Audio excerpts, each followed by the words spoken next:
भद्रक जिला आरड़ी स्थित बाबा आखंडलमणि मंदिर में पंचुक व्रत आरंभ होती आज राहस पूर्णिमा जाए पंचानन बेश दर्शन देवे बाबामणि सेपरी राहस पूर्णिमा दिन भोर समय हविष्याली भक्त बाबांकर पुण्यतोया शिवगंगा पुष्करी व्रत पकाइबा सहित बुड़ पकाइबा सहित बोईत भसाइबे परे चौरा मूल कार्तिक महात्म्य पठन सहित आकाशदीप प्रज्वलित कर बाबा को हरगौरी बेश सज्जित कर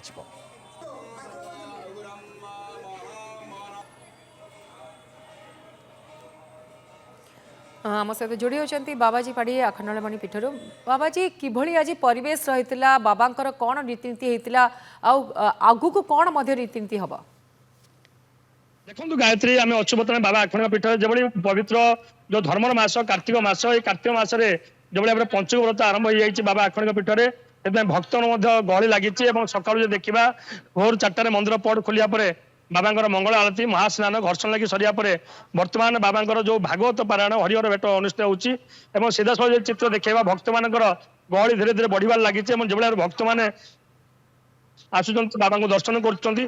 भागवत पाठन करा कथा कहती भागवत पाठन कराऊँ जो भाई हरिहर भेट बाबा पाखे रही परंपरा रही हरिहर भेट चली जो भाई भाव भक्त मैंने आसवे बाबा को दर्शन करेंगे से मंदिर प्रशासन पक्ष समस्त व्यवस्था चलती अंपटे जो देखा बाबा जो भाई जो नीतिकांति रही स्वतंत्र नीतिकांति रही स्वतंत्र नीतिकांति अनुष्ठित होती जो भाई होमयज्ञ कहतु भागवत पारायण कहतु जो भाई ब्राह्मण मान द्वारा सब चलती पूजापाठ चलती वेदज्ञ ब्राह्मण द्वारा जो भाई भाव वेदपाठ और जो भाई रही हविशाली भक्त रही हविष व्रत कर 5 दिन भक्त रे बाबा जो रही अपूर्व दर्शन रही पंचानन बेश रही से पंचानन बेश दर्शन करेंगे भक्त मान जो दर्शन करेंगे से मंदिर भितर बाहर स्वतंत्र बेरिकेड कराई भक्त मान दर्शन पर स्वतंत्र व्यवस्था कराई जब भक्त अच्छा पचार बुझा बाबांकर बहुत महिमा कौन आम जन्म तो नहीं बाबांकर महिमा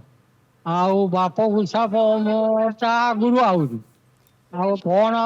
कथा महिमा कहमु जी जा जिते बड़े मानसिक करे ठाकुर डाक शुणुती शुणुले जो भाई भक्त मान रही अगाध विश्वास रही बाबा पाखे आसवे और बाबा पाखे जो भाई भाव पंचुक व्रत पालन करेंगे हविशाली भक्त मैंने हविष कर भागवत पाठन चलती सीधासल चित्र देखते आखंडिक मंदिर प्रांगण देखिए हरिहर भेट रही से रही देखा पूर्णमी दिन रही बाबा जो स्वतंत्र बेश रही हरगौरी बेश से हरगौरी बेश दर्शन करेंगे आज जो भक्त अच्छा आज्ञा मु भद्रक आसती महिमा कौन आम तो माने सकाल प्लानिंग किसी नाला आसवाई तार कौन तार बाबा टाणिला आमको सडल तो आम उठिकीचु प्लानिंग होगा पलि जाइम सागे सागे जाओ सड़े सड़े सब किसी ठीक ठाक आ कि असुविधा नहीं भगवान जाओ हेती आम मैंने आसवाई सक्षम थी पलि जाइलु शुणुले जो भक्त मान रही अगार विश्वास जो सेवायत अच्छे पचार बुझा भागवत पाठ होती बाबा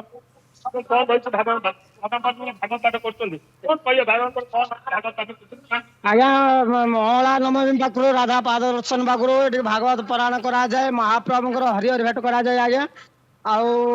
आपणकर महायज्ञ पूर्णिमा दिन महायज्ञ अनुष्ठित हुए आउ भक्त मान प्रवचन कार्यक्रम कराए भक्त मान प्रसाद सेवन कराए 7 दिन महाप्रभु आखंड पीठ प्रसाद सेवन कराए आज्ञा स्वतंत्र महाप्रभुंर अलग भेष पंचानन बेश महाप्रभुंर सका 5टार पहड़ खोली जाए महाप्रभुंर पंचानन बेश स्वतंत्र नीतिकांति तार अलग नियम कानून अच्छे आज्ञा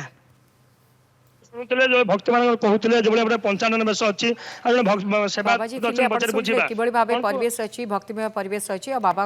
महिमा समस्त प्रबल विश्वास रही बहुत बहुत धन्यवाद बाबाजी आपन सूचना पाई।